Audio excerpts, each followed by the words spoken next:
Wahanthok Leba Punsi bonus episode number 2 asida mayam punamapu brothok chomna taram no okseri amasung mayam punamapu kurumzari ngasi aina puduna laksari ba topic ai haki ngasi ki topic Echelsida Eigi Lambi satliba hauji honglakliba taibangpalgi khongjel natraga aikogi samasida prithibisida thoiba changes kaya changes mayam sigi marakta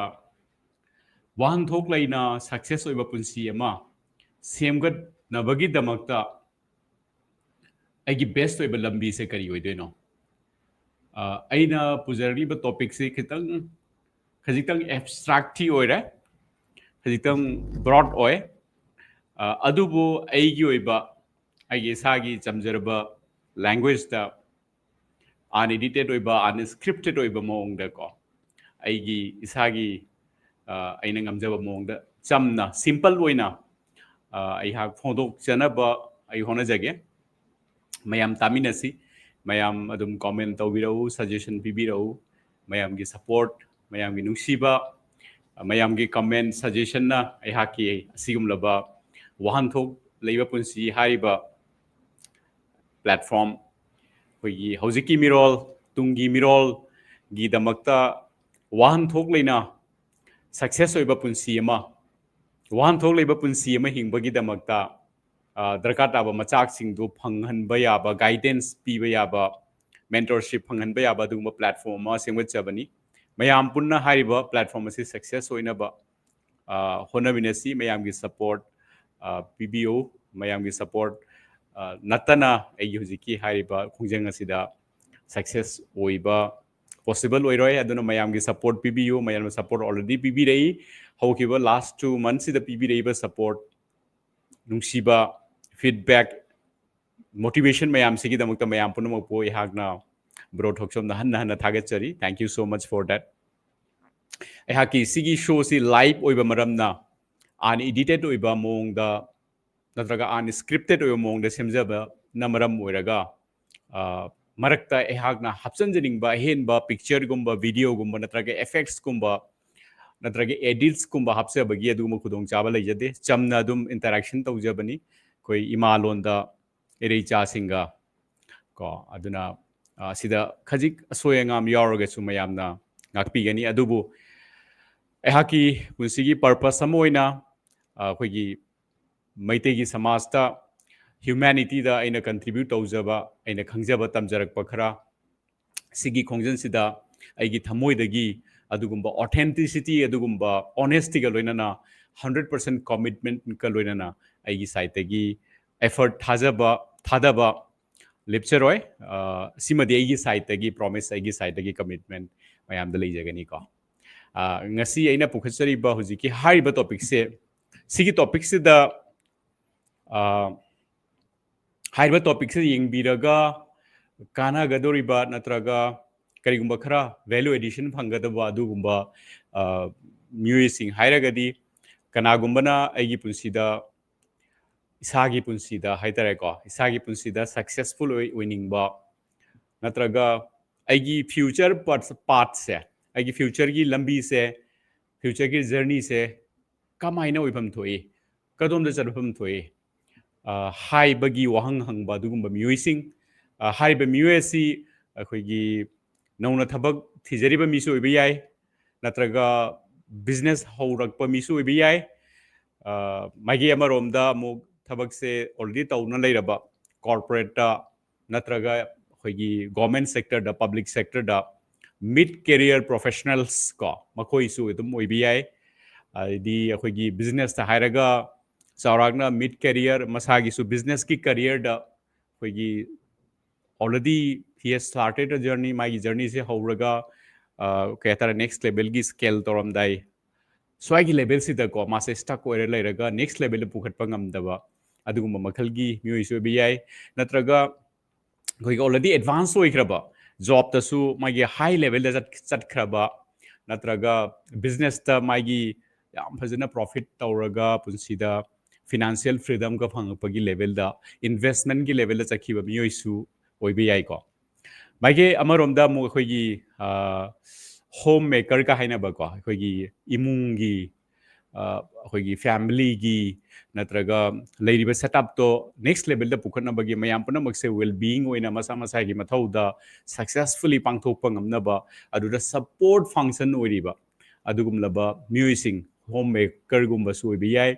natraga any other profession da oibe su yai ko do akhoi gi tayong pan sida khoine hingi ba tayong pan sidi same tayong pal ni same world ni akhoi gi world sida houkiba centuries kayadagi natraga ko millennium kayadagi honglakliba sigi ahomba natraga changes mayam se ngasi phawba ayhangna tawjadoise ngasigi short oiba discussion matek sida live session sida ina thamjadoise houkiba centuries kayadagi laiba ahongbagi khongjel natragana aina haijadoise around say suppose 1000 years muki mamang de pukhatchagani adui maningda puraga 1000 years muk aina backward puraga adudagi miyoibagi samasida hongaiba mongsa haipet aina najagani adugi maraksida thokriba thaudo kaya ai haipet mention tawjagani ehaki isagi punsigi experience matang sida idum example oina share tawjage aina phangjarakpa experience kara mayamga relate tawba yaba adugum makhalgi adedi plus housing laiba phibam adedi tungda lakadawba phibam ko pattern mayam sida honglakliba khongjel maruina hoigi sorry communication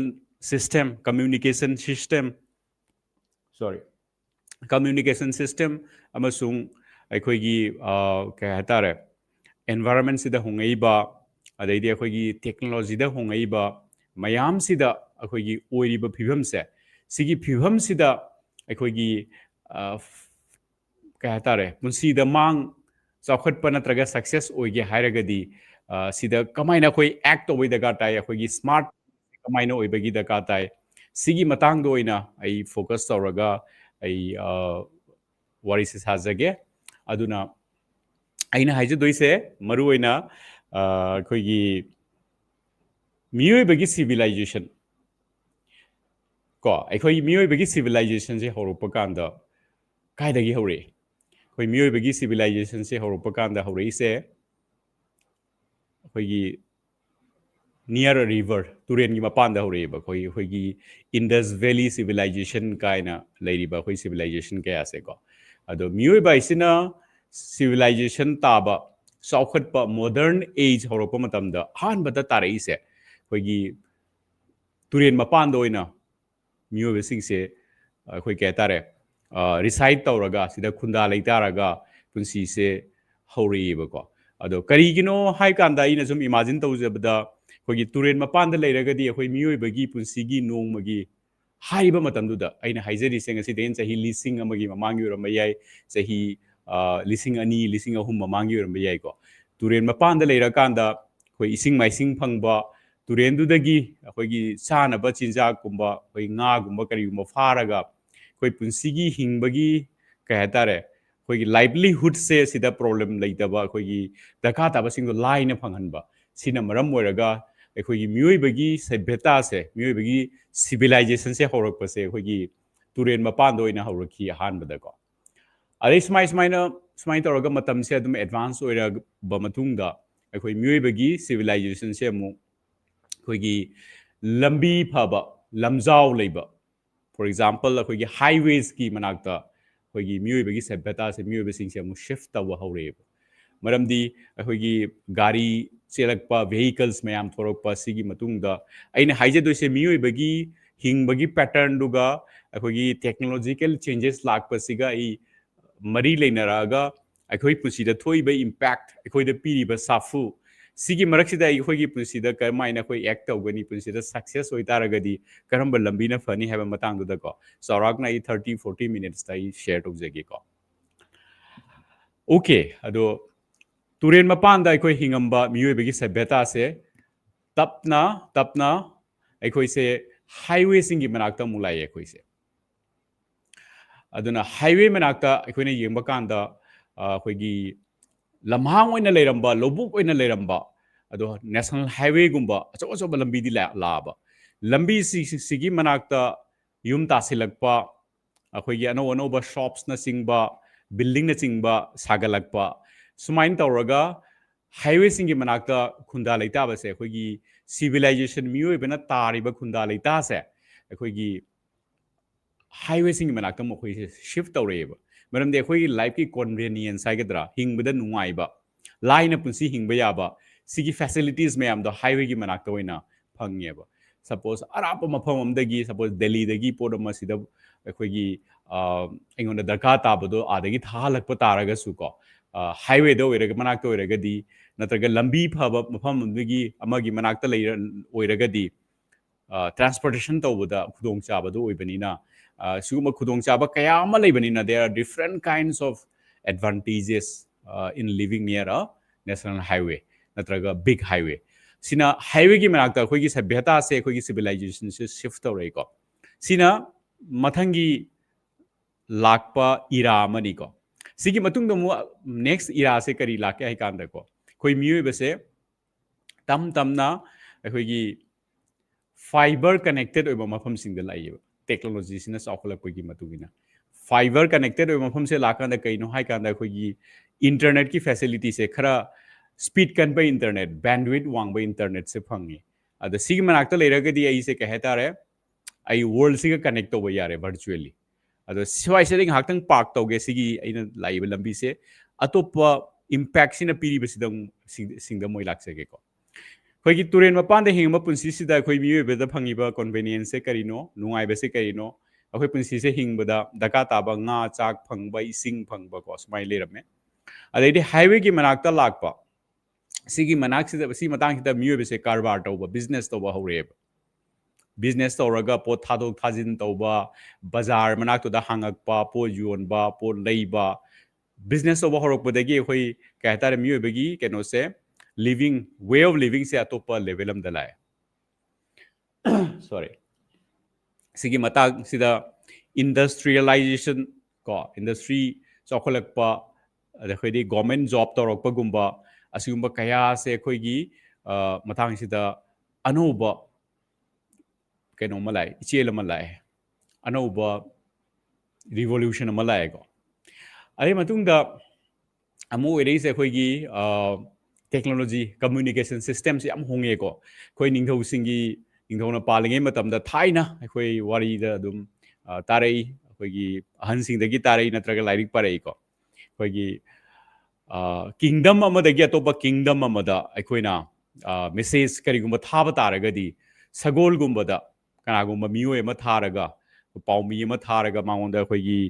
yam phajaba patra natraga khoi chithi ema letter ama iraga maonda hand over tawraga mafam dai khoi dumaina thanarami ko adugi matamdu dagi khoigi ka hatare tam tamna hongaktana advance oiraktana khoi communication system se khoigi wired telephone sidamu lae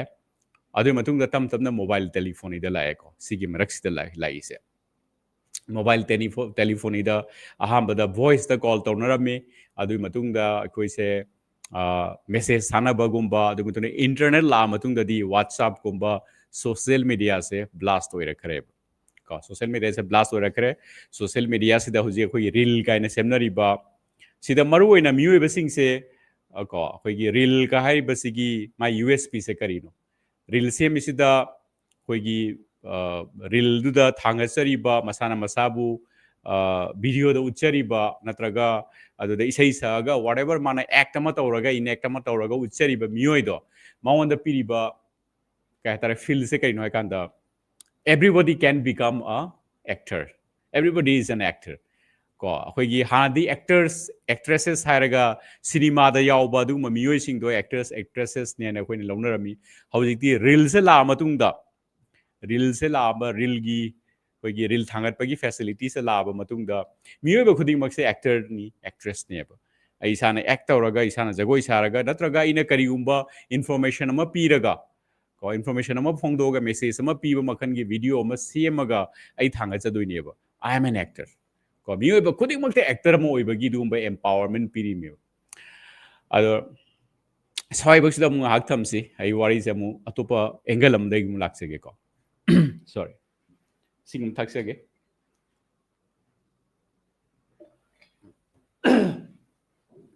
ngasi gi wari se kitang tactical di oy adubu tactical oy besina maram moraga kitang khoi gi boring oina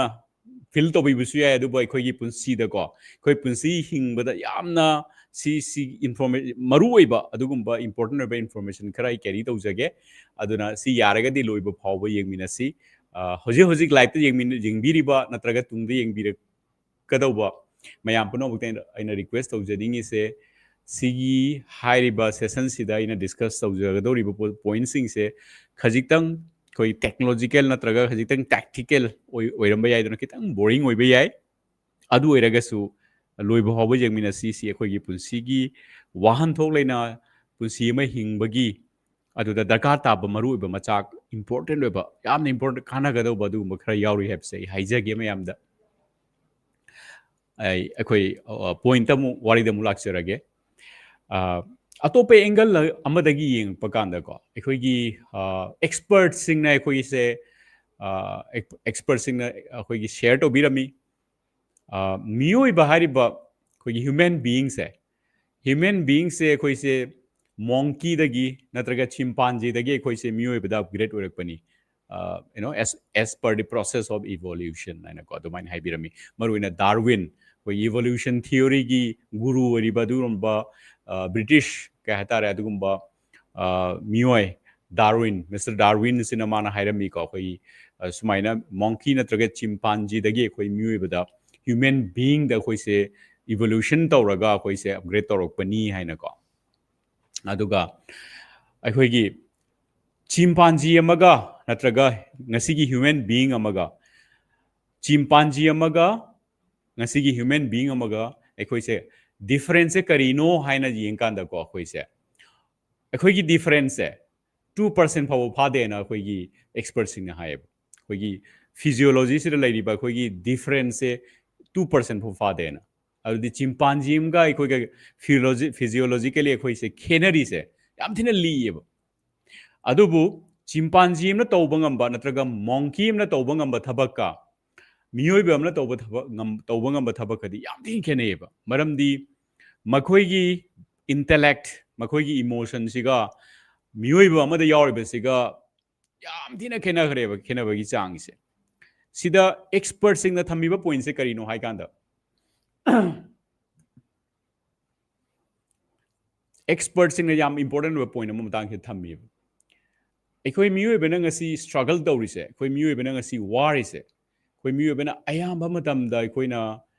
enemy amda अखोइना hangmuba kanda ko nangse nungairibra haina hangba kanda nungaibase nungairi ena ko haibam thokpa kumum thokpa gi wena dikhumeba asengba manungda kari chali yena yengba kanda de ayamba missing se 90% missing se makoi se somehow makoi da pain ama lei makoi da tension ama lei awaba ma lei makoi punsi da ko matam puna makta ado khoigi nungai be sel yam pai mi su adum ma se manung da dum wai sen pai da mi su wai punsi da success oro mi su ayam ba wai success oi da su ayam ba asum wai ba natraga kai hai tare any field da leiba any age group da leiba any category da leiba mu sing se nung da yengu da makoi da awaba natraga awaba ama natraga ama di adum yauraga dum matam nung da feel dawraga leiyo si se maram se karigino miyoibena do am worry se ko ai huji success oibagi success by design no ngakang side da thamam gi si khoi kitang atopa line am da lagmina si asidam khana si ko khoi miyoibena worry se so am worry se karigino si gi maram se one of the valid reason one of the very strong reason si worry si gi maram se si matang da haipetang ai share tawjege ko aina expert sing dagi खंगजरक्पा तमसिनजरक्पा नत्रगा expert सिंगना share तौबा याम थाजना अदुगुम point अमै मयामदा I share तौजगे सि मतंग हिदा करी no मियोबिना दु याम वरीस व्हाई पीपल आर सफरिंग को होगी सांगाना मबुक थल्लगा कहतारे मागी whatever mabuk to thalla matung da ma sana da koi cha jatana potha da man tawdo leiba tawraga dum leiba ko adubu miyoi besina jam wari se kari gino sigi maram se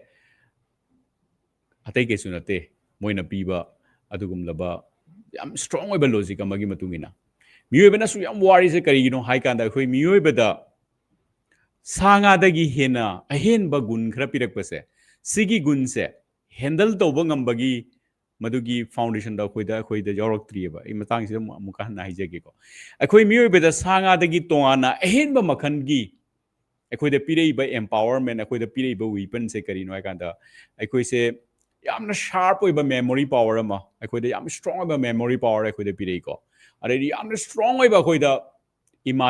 imagination ꯇꯧꯕꯒꯤ power ꯑꯃ ꯄꯤꯔꯛꯏꯕ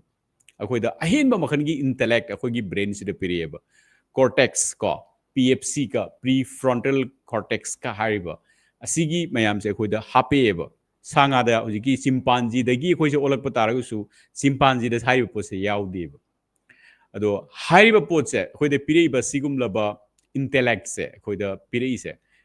ꯍꯥꯏ memory power very ꯁ꯭ꯇꯔꯣꯡ ꯏꯃꯥꯖꯤꯅꯦꯇꯤꯚ power ꯀꯣ ꯁꯤꯁꯤꯅ ꯇꯥꯏꯕꯪꯄꯥꯟꯁꯤꯗ ꯑꯆꯧ ꯑꯆꯧꯕ ꯊꯕꯛ ꯀꯌꯥ ꯄꯥꯡꯊꯣꯛꯄ ꯌꯥꯏꯑꯕ ꯁꯤꯒꯤ ꯇꯧꯕ ꯉꯝꯕꯒꯤ ꯁꯛꯇꯤꯁꯦ ꯁꯤꯒꯤ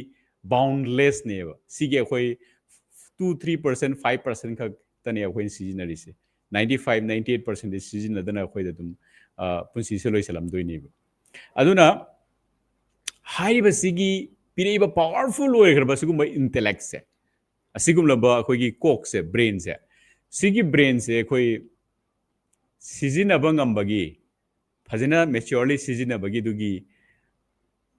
ꯑꯗꯨꯒꯨꯝꯂꯕ ꯃꯦꯆ꯭ꯌꯣꯔꯤꯇꯤꯗꯣ ꯑꯩꯈꯣꯏꯗ ꯂꯥꯛꯄꯒꯤꯗꯨꯒꯤ ꯃꯇꯝꯁꯦ ꯐꯖꯅ ꯐꯪꯍꯧꯗꯦ ꯑꯩ ꯑꯇꯣꯞꯄ ꯂꯣꯟꯗ ꯑꯃꯨꯛ ꯍꯥꯏꯖꯔꯛꯀꯦ ꯈꯤꯇꯪ ꯑꯦꯛꯁꯄ꯭ꯂꯦꯟ ꯇꯧꯖꯔꯛꯀꯦꯀꯣ ꯍꯥꯏꯕ ꯑꯔꯊꯗꯤ ꯑꯦꯛꯁꯄꯔꯠꯁꯤꯡꯅ ꯍꯥꯏꯔꯤꯁꯦ ꯑꯩꯈꯣꯏ ꯍꯧꯖꯤꯛ ꯍꯧꯖꯤꯛ ꯎꯆꯤ ꯑꯣꯏꯅ ꯂꯩꯔꯤꯕ ꯃꯥꯎꯁ ꯎꯆꯤꯁꯦꯀꯣ ꯃꯇꯝ ꯑꯃꯗ ꯏꯚꯣꯂꯨꯁꯟ ꯇꯧꯔꯒ ꯏꯚꯣꯂꯨꯁꯟꯒꯤ ꯁ꯭ꯀꯦꯜꯒꯤ ꯃꯇꯨꯡ ꯏꯟꯅ ꯑꯗꯨꯝ ꯃꯥꯁꯦ ꯑꯗꯨꯝ ꯏꯚꯣꯂꯨꯁꯟ ꯇꯧꯔ ꯅꯣꯡꯃꯗꯤ ꯃꯥꯁꯦ ꯁꯥꯃꯨ ꯑꯣꯏꯔꯛꯄ ꯌꯥꯏꯑꯕ ꯂꯥꯌꯟ ꯑꯣꯏꯔꯛꯄ ꯌꯥꯏꯑꯕ ꯃꯥꯏ ꯄꯨꯟꯁꯤꯁꯦ ꯑꯞꯒ꯭ꯔꯦꯗ ꯇꯧꯔꯀꯣ ꯃꯥꯏ ꯏꯚꯣꯂꯨꯁꯟꯁꯦ ꯑꯩꯅ ꯍꯥꯏꯔꯤꯁꯦ ꯆꯥꯎꯔꯥꯛꯄ ꯑꯩꯈꯣꯏꯒꯤ ꯀꯩ ꯍꯥꯏꯇꯥꯔꯦ ꯋꯥꯈꯜꯅ ꯁꯥꯖꯟꯕ ꯃꯥꯏꯊꯣꯂꯣꯖꯤꯀꯦꯜ ꯋꯥꯈꯜ ꯅꯠꯇꯦꯀꯣ ꯑꯩꯅ ꯍꯥꯏꯁꯦ ꯅꯠꯇ꯭ꯔꯒ ꯙꯔꯃꯒꯤ ꯑꯣꯏꯕ ꯋꯥꯈꯜ ꯅꯠꯇꯦ ꯁꯤ ꯁꯥꯏꯟꯇꯤꯐꯤꯀꯦꯜꯂꯤ ꯃꯥꯁꯦ ꯏꯚꯣꯂꯨꯁꯟ ꯇꯧꯔꯒ ꯃꯥꯒꯤ ꯂꯩꯔꯤꯕ ꯃꯥꯒꯤ ꯀꯩꯅꯣꯁꯦ ꯀꯩ ꯍꯥꯏꯇꯥꯔꯦ as a mouse as a life ꯃꯥꯁꯦꯀꯣ ꯑꯞꯒ꯭ꯔꯦꯗ ꯇꯧꯔ ꯅꯣꯡꯃ ꯅꯣꯡꯁꯥ ꯑꯣꯏꯔꯛꯄ ꯌꯥꯏ ꯅꯣꯡꯃ ꯑꯦꯂꯤꯐꯦꯟ ꯑꯣꯏꯔꯛꯄ ꯌꯥꯏꯑꯕ ꯀꯣ ꯁꯥꯃꯨ ꯑꯣꯏꯔꯛꯄ ꯌꯥꯏꯑꯕ ꯑꯗꯨꯕꯨ ꯗꯥꯔꯋꯤꯟ ꯃꯁꯥꯃꯛꯅ ꯍꯥꯏꯔꯝꯃꯦꯕ ꯅꯠꯇ꯭ꯔꯒ ꯑꯦꯛꯁꯄꯔꯠꯁꯤꯡꯅ ꯍꯥꯏꯔꯤꯕ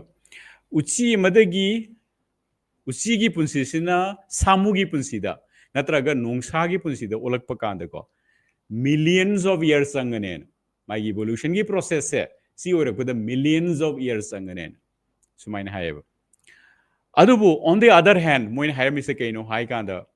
ꯑꯩꯈꯣꯏꯒꯤ ꯆꯤꯝꯄꯥꯟꯖꯤ ꯑꯣꯏꯅ ꯂꯩꯔꯝꯃꯤꯕ ꯅꯠꯇ꯭ꯔꯒ ꯃꯣꯡꯀꯤ ꯑꯣꯏꯅ ꯂꯩꯔꯝꯃꯤꯕ ꯑꯩꯈꯣꯏꯒꯤ ꯄꯨꯟꯁꯤꯁꯦ ꯁꯤꯗꯒꯤ ꯑꯩꯈꯣꯏꯅ ꯃꯤꯑꯣꯏꯕꯗ ꯑꯞꯒ꯭ꯔꯦꯗ ꯇꯧꯔꯛꯄꯁꯦ ꯃꯤꯑꯣꯏꯕꯗ ꯑꯞꯒ꯭ꯔꯦꯗ ꯇꯧꯔꯛꯏꯁꯦ ꯌꯥꯝ ꯊꯨꯅ ꯑꯣꯏꯔꯛꯈ꯭ꯔꯦꯕ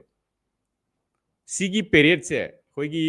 ꯎꯆꯤ ꯑꯃꯅ ꯅꯣꯡꯁꯥ ꯑꯃ ꯑꯣꯜꯂꯛꯄꯗ ꯀꯔꯤꯒꯨꯝꯕ ꯃꯤꯂꯤꯌꯟꯁ ꯑꯣꯐ ꯏꯌꯔꯁ ꯆꯪ ꯇꯥꯔꯒꯗꯤ ꯆꯤꯝꯄꯥꯟꯖꯤ ꯑꯩꯈꯣꯏꯒꯤ ꯃꯁꯥꯒꯤ ꯑꯦꯕꯤꯂꯤꯇꯤ ꯃꯥꯒꯤ ꯏꯟꯇꯦꯂꯦꯛꯁꯦ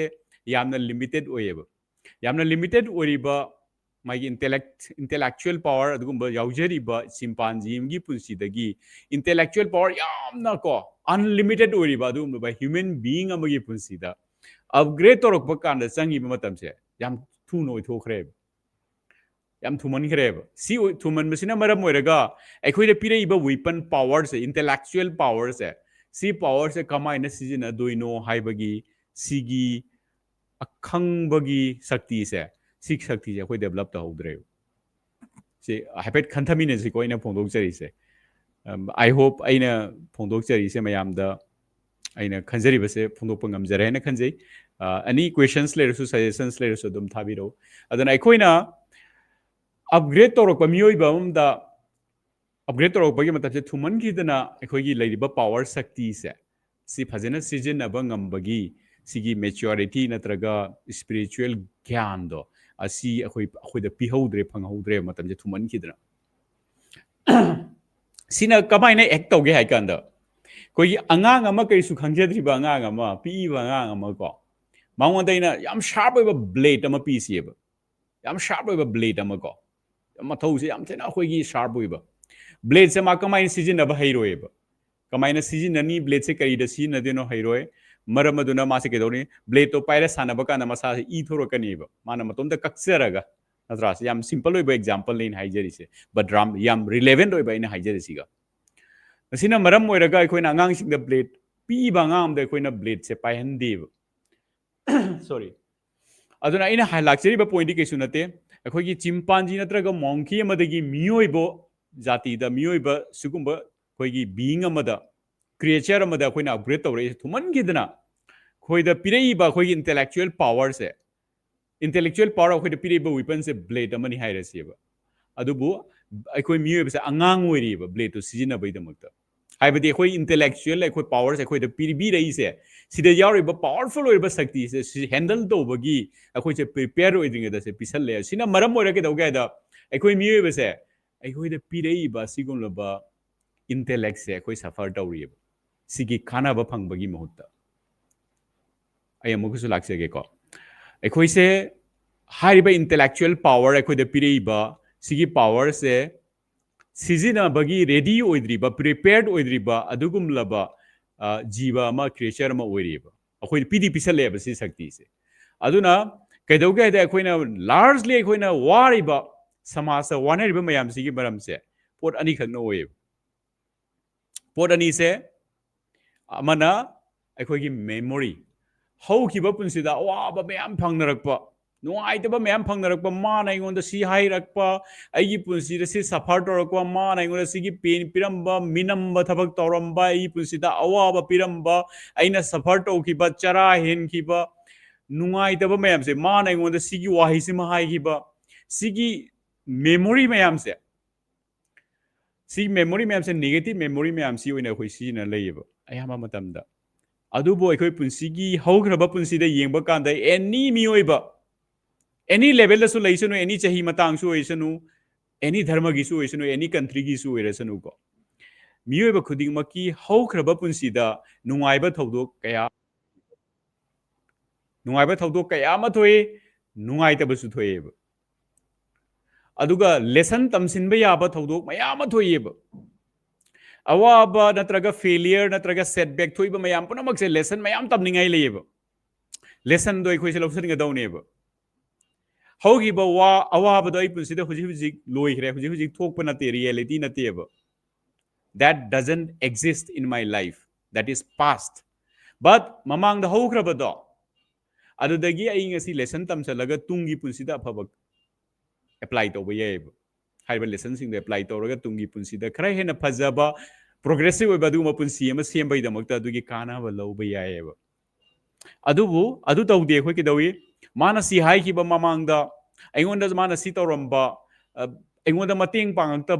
अवाब मयाम नुंगाइतबा मयाम से खल्लगा मेमोराइज तौरगा को अइगी थमोइ से पिक्थहली अइसे अवाब वखन खल्लगा डिप्रेशन दबो चंगलो तोएबा लोनली फील तो हल्ली हर्ट फील तो हल्ली थमोइ द चाइना फावल्ली इसादा मखन मखन गी नुंगाइतबा पिएबा अदुबो पास हाइसे हौग्रबनी हुजि हुजि थोइबा से नतीबा अइना हिंगिसदि हुजि हुजि सिने अइना हुजि वांगांगी से हुजि हुजि मयाम गसे वारी सानारी से हौजे हौजे आई पुंसी हिंगिबने हुजि बट ममांग द हौख्रिबसिंग दुदि हौख्रेबा अदुना अइना लाक्चनिंगेबा पॉइंट से आगी यामना हौखिबा पुंसी से स्टडी तौरगा तुंगी लाकदो पुंसी से फजना अहेनबा मोंगदा नुंगाइबा पुंसी अमा वाहनथोक लेबा पुंसी अमा सेंगोटपदा एप्लाई तौबा याबा लेसन मयाम लौखतपदो अदुगी महत्ता अखोइसे अयामना के दोगेदा हौख्रबा पुंसीगी नुंगाइतबा मयामदो वाखन खल्लगा वखन खल्लगा अइगी थमोइ द इसाना दुम चैना पिजै अइगी थमोइ से लोनली फील तो हल्ली चैना फावहल्ले डिप्रेशन द चंगे करी करी मतम द सिना मखन मखन गी अनाबो हेल्ले को अहेन मखन गी पुंसी द अवाब पुलुम हेल्लेबा सिगी वन सिंगल लाइन मैसेज से करिनो हेकंदा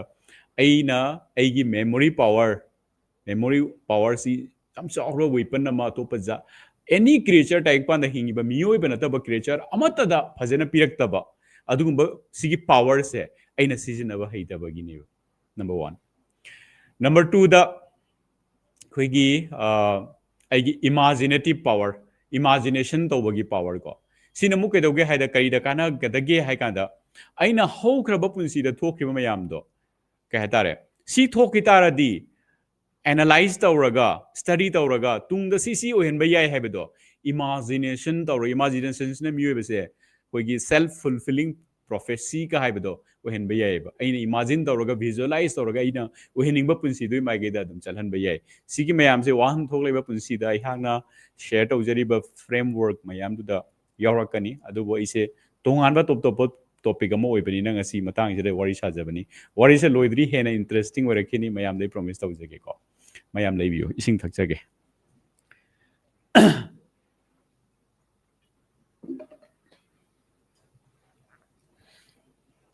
ꯊꯥꯒꯠꯆꯔꯤ ꯑꯗꯨꯅ ꯑꯩꯒꯤ ꯏꯃꯥꯖꯤꯅꯦꯁꯟꯒꯤ ꯄꯋꯥꯔꯁꯤꯅ ꯑꯃꯨꯛ ꯀꯩꯗꯧꯒꯦ ꯍꯥꯏ ꯀꯥꯟꯗꯀꯣ ꯏꯃꯥꯖꯤꯅꯦꯁꯟ ꯄꯣꯖꯤꯇꯤꯚꯂꯤ ꯁꯤ ꯁꯤꯖꯤꯟꯅꯔꯒ ꯑꯩꯒꯤ ꯄꯨꯟꯁꯤꯗ ꯅꯠꯇ꯭ꯔꯒ ꯃꯤꯑꯣꯏꯕ ꯀꯌꯥꯒꯤ ꯄꯨꯟꯁꯤꯗ ꯄꯥꯁꯇ ꯁꯤ ꯑꯣꯏꯈꯤ ꯇꯥꯔꯒꯗꯤ ꯁꯤꯒꯤ ꯂꯔꯅꯤꯡꯁꯦ ꯀꯔꯤꯅꯣ ꯁꯤꯒꯤ ꯂꯦꯁꯟꯁꯦ ꯀꯔꯤꯅꯣ ꯂꯦꯁꯟꯁꯦ ꯂꯧꯔꯒ ꯇꯨꯡꯒꯤ ꯌꯥꯝ ꯐꯖꯕ ꯄꯨꯟꯁꯤ ꯑꯃ ꯑꯍꯦꯟꯕ ꯂꯦꯚꯦꯜꯗ ꯄꯨꯈꯠꯄ ꯌꯥꯕ ꯋꯥꯍꯟꯊꯣꯛ ꯂꯩꯕ ꯂꯦꯚꯦꯜꯗ ꯄꯨꯈꯠꯄ ꯌꯥꯕ ꯑꯗꯨꯒꯨꯝꯕ ꯄꯨꯟꯁꯤ ꯑꯃ ꯍꯤꯡꯕꯗ ꯁꯛꯁꯦꯁꯐꯨꯜ ꯑꯣꯏꯕ ꯄꯨꯟꯁꯤ ꯑꯃ ꯍꯤꯡꯕꯗ ꯀꯥꯟꯅꯕ ꯌꯥꯕ ꯑꯗꯨꯒꯨꯝꯂꯕ ꯄꯣꯠꯁꯛ ꯀꯌꯥ ꯑꯃ ꯅꯠꯇ꯭ꯔꯒ ꯄ꯭ꯂꯥꯅꯤꯡ ꯀꯌꯥ ꯑꯃ ꯑꯗꯨ ꯁꯦꯝꯒꯠꯄ ꯌꯥꯕ ꯐ꯭ꯔꯦꯝꯋꯥꯔꯛ ꯀꯌꯥ ꯑꯃ ꯂꯝꯕꯤ ꯀꯌꯥ ꯑꯃ ꯄꯨꯊꯣꯛꯄ ꯌꯥꯕ ꯑꯗꯨꯒꯨꯝꯕ ꯃꯑꯣꯡꯗ ꯁꯤꯖꯤꯟꯅꯒꯗꯕ ꯑꯗꯨꯒꯨꯝꯂꯕ ꯏꯃꯥꯖꯤꯅꯦꯇꯤቭ ꯄꯥꯋꯔ ꯏꯃꯥꯖꯤꯅꯔꯤ ꯄꯥꯋꯔꯁꯦ ꯁꯤꯒꯤ ꯄꯥꯋꯔꯁꯦ ꯗ ꯄꯥꯋꯔ ꯑꯣꯐ ꯏꯃꯥꯖꯤꯅꯦꯁꯟ ꯍꯥꯏꯒꯗ꯭ꯔꯥ ꯁꯤꯒꯤ ꯄꯥꯋꯔꯁꯦ ꯍꯥꯏꯔꯤꯕ ꯂꯝꯕꯤꯗꯨꯗ ꯁꯤꯖꯤꯟꯅꯗꯕꯤꯗ ꯑꯩꯈꯣꯏꯅ ꯀꯔꯤꯗ ꯁꯤꯖꯤꯟꯅꯒꯦ ꯍꯥꯏ ꯀꯥꯟꯗꯀꯣ ꯑꯣ ꯑꯩ ꯃꯃꯥꯡꯗ ꯁꯨꯃꯥꯏꯅ ꯊꯣꯛꯈꯤ ꯇꯥꯔꯗꯤ ꯑꯩꯁꯦ ꯍꯌꯦꯡꯁꯤꯕꯨ ꯀꯃꯥꯏꯅ ꯇꯧꯗꯣꯏꯅꯣ ꯑꯩ ꯄꯨꯟꯁꯤꯁꯤꯕꯨ ꯋꯥꯒꯗ꯭ꯔꯅꯦ ꯑꯩꯒꯤ ꯄꯨꯟꯁꯤꯁꯤꯕꯨ ꯐꯦꯜ ꯑꯣꯏꯒꯗ꯭ꯔꯅꯦ ꯑꯩꯉꯣꯟꯗ ꯃꯥꯅ ꯁꯨꯃꯥꯏꯅ ꯇꯧꯔꯗꯤ ꯀꯃꯥꯏꯅ ꯇꯧꯅꯤ ꯑꯩꯒꯤ ꯁꯦꯟꯁꯦ ꯂꯣꯏ ꯃꯥꯡꯈ꯭ꯔꯗꯤ ꯀꯃꯥꯏꯅ ꯇꯧꯅꯤ ꯑꯩ ꯍꯌꯦꯡ ꯅꯥꯔꯛꯑꯗꯤ ꯀꯃꯥꯏꯅ ꯇꯧꯅꯤ ꯑꯩꯒꯤ ꯏꯆꯥ ꯏꯁꯨꯁꯤꯡꯁꯤꯅ ꯑꯩꯉꯣꯟꯗ ꯌꯦꯡꯁꯤꯟꯕꯤꯗ꯭ꯔꯗꯤ ꯀꯃꯥꯏꯅ ꯇꯧꯅꯤ ꯑꯩꯒꯤ ꯅꯨꯡꯁꯤꯕꯤꯁꯤꯅ ꯑꯩꯕꯨ ꯊꯥꯗꯣꯛꯑꯝꯃꯗꯤ ꯀꯃꯥꯏꯅ ꯇꯧꯅꯤ ꯑꯩꯒꯤ ꯅꯨꯡꯁꯤꯕꯁꯤꯅ ꯑꯩꯕꯨ ꯊꯥꯗꯣꯛꯑꯝꯃꯗꯤ ꯀꯃꯥꯏꯅ ꯇꯧꯅꯤ ꯑꯩꯅ ꯇꯧꯔꯤꯕ ꯊꯕꯛꯁꯦ ꯇꯠꯈ꯭ꯔꯗꯤ ꯀꯃꯥꯏꯅ ꯇꯧꯅꯤ ꯑꯩꯒꯤ ꯕꯤꯖꯤꯅꯦꯁꯁꯦ ꯐꯦꯜ ꯑꯣꯏꯈ꯭ꯔꯗꯤ ꯀꯃꯥꯏꯅ ꯇꯧꯅꯤ ꯑꯁꯤꯐꯥꯎꯗ ꯈꯜꯂꯤꯗꯨꯗꯤ ꯋꯥꯔꯜ ꯋꯥꯔ ꯊꯣꯛꯑꯗꯤ ꯀꯃꯥꯏꯅ ꯇꯧꯅꯤ ꯁꯪꯁꯥꯔꯁꯦ ꯇꯨꯡꯈ꯭ꯔꯗꯤ ꯀꯃꯥꯏꯅ ꯇꯧꯅꯤ ꯅꯦꯒꯦꯇꯤꯚ ꯑꯣꯏꯕ ꯏꯃꯥꯖꯤꯅꯦꯁꯟ ꯉꯥꯛꯇꯅ ꯇꯧꯔꯀꯣ ꯍꯥꯏꯔꯤꯕꯁꯤꯡꯁꯦ ꯔꯤꯌꯦꯂꯤꯇꯤꯁꯨ ꯑꯝꯇ ꯅꯠꯇꯦꯕ ꯏꯃꯥꯖꯤꯟ ꯇꯧꯕꯅꯦꯕ ꯇꯨꯡꯗ ꯂꯥꯛꯀꯗꯕ ꯄꯣꯠꯁꯦ ꯔꯤꯌꯦꯂꯤꯇꯤ ꯅꯠꯇꯦꯕ ꯍꯧꯖꯤꯛ ꯍꯧꯖꯤꯛ ꯊꯣꯛꯏꯕꯁꯤꯅꯦꯕ ꯔꯤꯌꯦꯂꯤꯇꯤꯁꯦ ꯃꯁꯤꯅ ꯃꯔꯝ ꯑꯣꯏꯔꯒ ꯀꯩꯗꯧꯒꯦ ꯍꯥꯏꯗ ꯃꯃꯥꯡꯒꯤ ꯍꯧꯈ꯭ꯔꯕ ꯄꯨꯟꯁꯤꯒꯤ ꯃꯦꯃꯣꯔꯤꯁꯦ ꯂꯥꯟꯅ ꯁꯤꯖꯤꯟꯅꯕ ꯁꯤꯒꯤ ꯄꯥꯋꯔꯁꯦ ꯇꯨꯡꯗ ꯂꯥꯛꯀꯗꯕ ꯏꯃꯥꯖꯤꯅꯦꯁꯟꯒꯤ ꯄꯥꯋꯔꯁꯦ ꯂꯥꯟꯅ ꯁꯤꯖꯤꯟꯅꯕ ꯁꯤꯅ ꯃꯔꯝ ꯑꯣꯏꯔꯒ ꯑꯩꯒꯤ ꯄꯨꯟꯁꯤꯒꯤ ꯉꯁꯤꯒꯤ ꯔꯤꯌꯦꯂꯤꯇꯤ ꯑꯣꯏꯔꯤꯕ ꯉꯁꯤ ꯍꯥꯏꯔꯤꯕ ꯍꯧꯖꯤꯛ ꯍꯧꯖꯤꯛ ꯍꯥꯏꯔꯤꯕ ꯔꯤꯌꯦꯂꯤꯇꯤꯁꯦ ꯄ꯭ꯔꯦꯖꯦꯟꯁꯦ ꯁ꯭ꯄꯣꯏꯜ ꯇꯧꯋꯦꯕ ꯑꯩꯈꯣꯏꯅ ꯀꯣ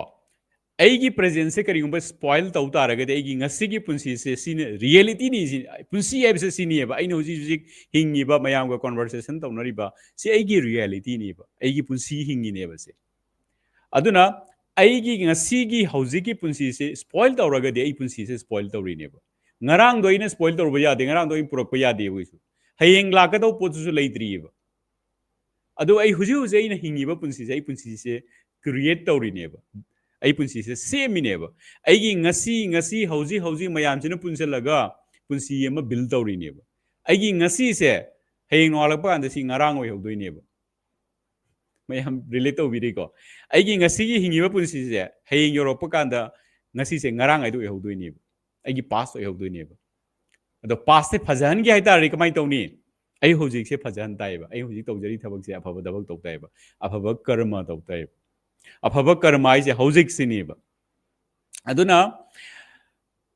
ꯑꯩꯈꯣꯏꯗ ꯍ꯭ꯌꯨꯃꯦꯟ ꯕꯤꯏꯪꯗ ꯄꯤꯔꯛꯏꯕ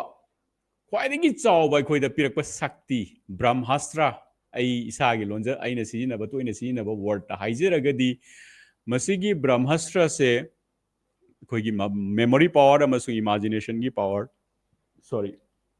ꯁꯤꯒꯤ ꯕ꯭ꯔꯍ꯭ꯃꯥꯁꯇ꯭ꯔꯁꯦ ꯑꯩꯈꯣꯏꯅ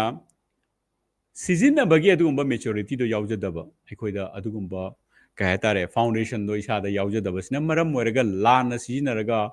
ꯑꯉꯥꯡ ꯃꯆꯥ ꯑꯃꯅ ꯄꯤꯛꯂꯤꯕ ꯑꯉꯥꯡ ꯆꯍꯤ 3-4ꯒꯤ ꯑꯉꯥꯡ ꯑꯃꯅ ꯁꯥꯔꯞ ꯑꯣꯏꯈ꯭ꯔꯕ ꯑꯍꯟꯕ ꯕ꯭ꯂꯦꯗ ꯑꯃ ꯄꯥꯏꯕꯗ ꯃꯈꯨꯠꯇ ꯂꯦꯟꯊꯠꯆꯕꯗꯣ ꯃꯈꯨꯠꯇ ꯑꯋꯥꯕ ꯑꯣꯏꯍꯟꯕꯗꯣ ꯑꯗꯨꯕꯨ ꯍꯥꯏꯔꯤꯕ ꯕ꯭ꯂꯦꯗꯁꯦ ꯀꯔꯤꯒꯨꯝꯕ ꯃꯦꯆ꯭ꯌꯣꯔ ꯑꯣꯏꯔꯕ ꯆꯥꯎꯔꯕ ꯃꯄꯨꯡ ꯐꯥꯔꯕ ꯑꯦꯗꯜꯠ ꯑꯃꯅ ꯐꯖꯅ ꯁꯤꯖꯤꯟꯅꯔꯒ ꯑꯩꯈꯣꯏ ꯁꯦꯚꯤꯡ ꯇꯧꯕ ꯌꯥꯏ ꯄꯣꯠ ꯀꯛꯄ ꯌꯥꯏ ꯁꯤꯅ ꯃꯈꯟ ꯃꯈꯟꯒꯤ ꯑꯆꯧ ꯑꯆꯧꯕ ꯊꯕꯛ kaya ꯇꯧꯕ ꯌꯥꯏ ꯀꯣ ꯁꯥꯔꯞ ꯑꯣꯏꯔꯕ ꯕ꯭ꯂꯦꯗꯁꯤꯅ ꯅꯠꯇ꯭ꯔꯒ ꯆꯨꯔꯤ ꯆꯥꯀꯨ ꯑꯃꯅꯁꯨ ꯀꯣ ꯃꯌꯥꯝ ꯃꯈꯟ ꯃꯈꯟ ꯊꯕꯛ ꯇꯧꯕ ꯌꯥꯏꯑꯕ ꯑꯗꯨꯕꯨ ꯁꯤꯖꯤꯟꯅꯕ ꯍꯩꯇ꯭ꯔꯤꯕ ꯏꯃꯦꯆ꯭ꯌꯣꯔ ꯑꯣꯏꯔꯤꯕ ꯑꯉꯥꯡꯗꯨꯅꯗꯤ ꯃꯥꯁꯦ ꯃꯉꯣꯟꯗ ꯀꯩ ꯍꯥꯏꯇꯥꯔꯦ ꯗꯦꯟꯖꯔꯁ ꯑꯣꯏꯕ ꯔꯤꯁꯀꯤ ꯑꯣꯏꯕ ꯄꯣꯠꯁꯛ ꯑꯃ ꯑꯣꯏꯍꯜꯂꯦꯕ ꯃꯉꯣꯟꯗ ꯀꯥꯟꯅꯈ꯭ꯔꯕ ꯄꯣꯠꯇ ꯄꯥꯋꯔꯐꯨꯜ ꯑꯣꯏꯈ꯭ꯔꯕ ꯄꯣꯠꯇ ꯑꯗꯣ ꯁꯦꯝ ꯁꯤꯆꯨꯋꯦꯁꯟꯅꯦ ꯑꯩꯈꯣꯏ ꯃꯤꯑꯣꯏꯕꯗ ꯊꯣꯛꯏꯁꯦ ꯁꯤꯒꯤ ꯄꯣꯠꯁꯤꯃ ꯂꯩꯔꯦ ꯁꯤꯒꯤ ꯄꯣꯠꯁꯦ ꯑꯩꯅ ꯀꯔꯤꯒꯤꯗꯃꯛꯇ ꯁꯦꯌꯔ ꯇꯧꯔꯤꯒꯦꯅꯣ ꯍꯥꯏ ꯀꯥꯟꯗꯀꯣ सी पोसे ngasi gi tayang pan da mu thoi ba khoi tayang pan si da ngasi se ai khoi gi ai ni ngasai pan ja ki ba ai khoi gi communication system da ningthau na palingai matam da kingdom amadagi kingdom amada chatpa kanda sagol da tawraga khoina chithi patra thanaramba pau pinaramba sigi process sida ko leiba amade yobuda tham changba yawi tha hum changba yawi go just pau ho thungan be matam da thungan bagi damakta sorry pau amakha information ang thungan bagi damakta country amadagi country natraga kingdom amadagi kingdom ama chatpada tha ni hum changba yawi tha taruk chatpa yawi ba pau do thungma ngamdana pau mi do si ba bo yawi अदे अमु हलक्पा मतमददी मतम याम चंगीबको दुमाइना मतम याम चंगमीबो अखोई communication systems याम slow ओइरमीको अदुई मतुंगदगी अखोई telephone wire telephone से ला मतुंगदको wire telephone से ला मतुंगदा अखोई telephone से अमु पाउ से डायरेक्ट थुजल हल्लेको तम तमना अखोई मोबाइल टेलीफोन लाको मतमददी को एनीवेयर एनी टाइम रिच तौबा यारेबो दु मतुंगदा अखोई इंटरनेट से ला मतुंगददी कह हातारे face to face video conferencing का वरी सानब यारे अदो अइना हाइदिंग से अखोई ngसाई सगोल दा तौरगा पाउमी तौरगा थारंबा कम्युनिकेशन सिस्टम की मतम दुदगी अदुगी सिस्टम दुदगी अखोई टेलीफोन की पाउ फाउना बगी सिगी सिस्टम से यूरोप कांद सही चाम मुचंगीब सही चाम ते सही लिसिंग जंगी बजाय सही लाम जंगी हाइब जाइब सगोल फाउना आ थाइने दगी फाउना रमे अदुबु टेलीफोन वायर टेलीफोन इलाकपददी अदुगी चाही लेना चामगा चाही लिसिंग मयाम चंगीब अदु मतुंगदे वायर टेलीफोन दगी मोबाइल टेलीफोनी मोबाइल द फोन तो वे आबदो वायरलेस टेलीफोन लाकपददी वायरलेस मोबाइल लाकपददी another 15-20 years mu changibra ko 20-25 years mu changiba ko adu matungdagi internet lakpada sat on lakreba internet tagi amu hujik kahetare video conferencing lakpa hauji ai laiba au social media laise ja lakreba internet haiba poto thorok pata ngairi internet se free oirak base se hi ani hum da hum mari da free oi thogreba sida ngasai gi same anab do laina do hoida nari boji kari laina no hai kanda ko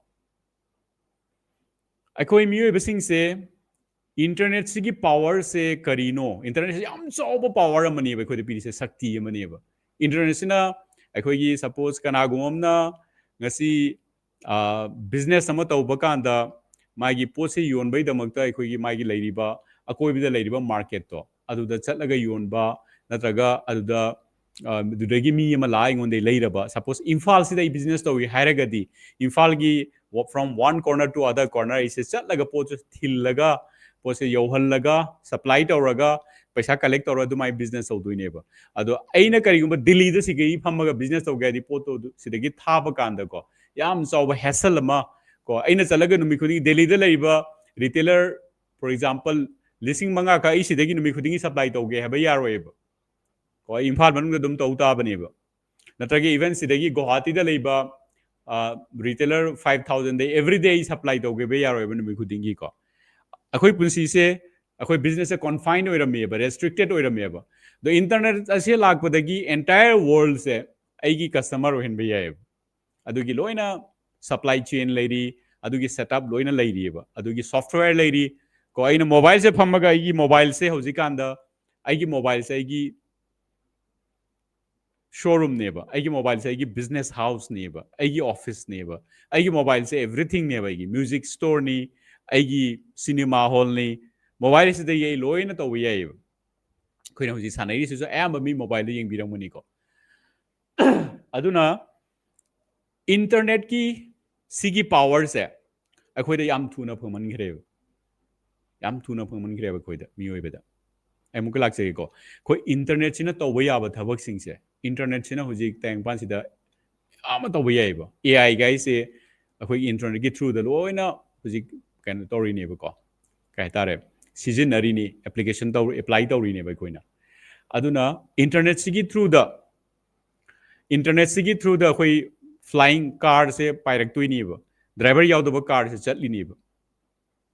AI की मखन मखन की को लाकदौबा मयाम से लोइना internet की through the work तौरक्तोइनेबा सिदा अखोइ chips तौरगा सिदा inbuilt तौरगा सिदा लोइना function तौरक्तोइनेबा ado tungi punsi se yam thina tongan ma makhan da lakani khoi punsi se yamna thubi da hojik tagi another 5-10 years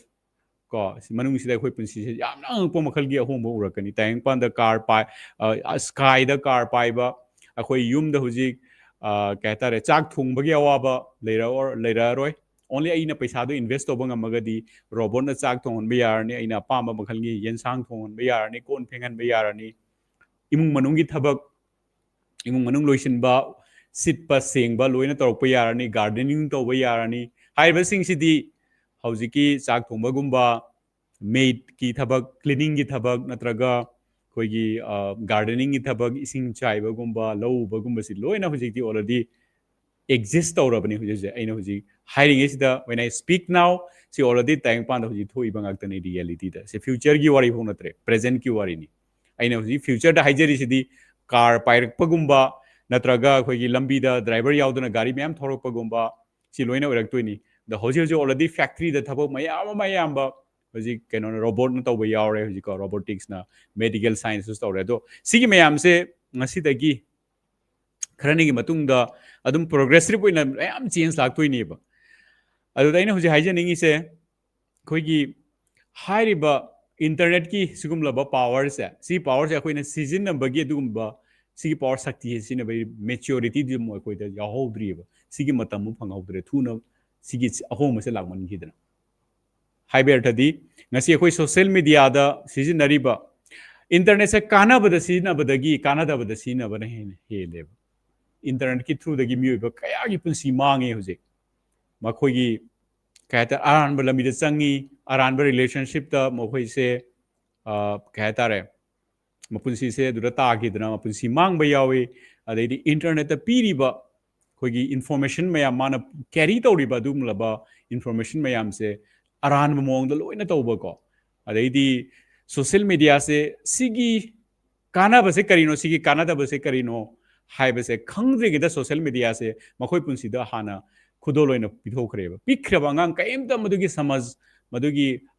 maturity याउद्रिबा ngang दो मागी पुंसिदा सोशल मीडिया से हाना माई फंपाक तो ता लैरेबा mound offer down लैगरेबा मा सीनबा हौग्रेबा सी फबरा फतबरा सिगी कानाबा करिनो कानादबा करिनो कमाइना सीना दैनो काइम खंग्रिगिना माउंड लोइना सी पोसे तारेबा अदुना करिगुंबा बाना बाय डिफॉल्ट येंगी बबो सिंग दो नत्र सी नरिबा एप्लीकेशन सिंग दो फत्तब पुंसिदा मांगहन गदो बोरम तारगदी माय पुंसिदा दु मांगगा अदुम लोइरनीबा कानाबदी फंगरोइबा अदुना आई ngasai हाइदो अखोइना चिंपांजी दगी नत्रगा मोंकी दगी ह्यूमन बीइंग हाइरिबा क्रिएचर से ओलकपदा चंगिबा मतम से याम थुमनगरे उची दगी एलिफेंट अमा नत्रगा उची दगी नोंसा अमा द अपग्रेड तोरकपा हाइरिबा क्रिएचर से उची हाइरिबा क्रिएचर से दगी एलिफेंट हाइबा क्रिएचर से द अपग्रेड तोरकपदा मिलियंस ऑफ ईयर चंगनी है ना प्रेडिक्ट तोरिबा दुगुमलबा हाइरिबा पैटर्न से अखोइगी मंकी नत्रगा एलिफेंट दगी मियोइबा हाइरिबा क्रिएचर से द अपग्रेड तोरकपदा याम थु नोइ थोखरेबा दुना अखोइगी मियोइबा से द फंगिबा तोपा क्रिएचर सिंग द फंगदबा पावर अखोइगी इंटेलेक्ट सिगी इंटेलेक्ट से हैंडल तौबगी अखोइद मैच्योरिटी नत्रगा फाउंडेशन द अखोइद फंग्रिंगे कांदा पावर दो हाना पिसलकपदगी सिगी इंटेलेक्ट सिना मरम मोइरगा पावर सिना मरम मोइरगा अखोइगी मियोइबगी पुंसी से नुंगाइना हिंगदबदो नुंगाइना हिंगदबिदा अवाबा पुंसी ओइना ओइहल्ले सेम थिंग खोगी इंटरनेट सिगी कानाबा से करिनो खंग्रिंगेदा सिगी मैच्योरिटी सिगी अंडरस्टैंडिंग से लैत्रिंगेदा को इंटरनेट से खोइदा हाना पिसलकपना मरम मोइरगा इंटरनेट की लेरिबा पावर सिना मियोइबा हारिबा पुंसी सिदा कानाबा नुंगाइबा ओइहनगेदबदो अदुगी मुहुता अमांग बनेनो ओइहल्ले मैम हाइफेट मैम की कमेंट्स पिबिरो मैम की सजेशन कमेंट्स ओइ ताजनिंगे हारिबा पॉइंट सिदा यामना इंटरेस्टिंग ओइबा पॉइंट अमगम लाक्सगे तांग सिदा इसिंग थक्सगे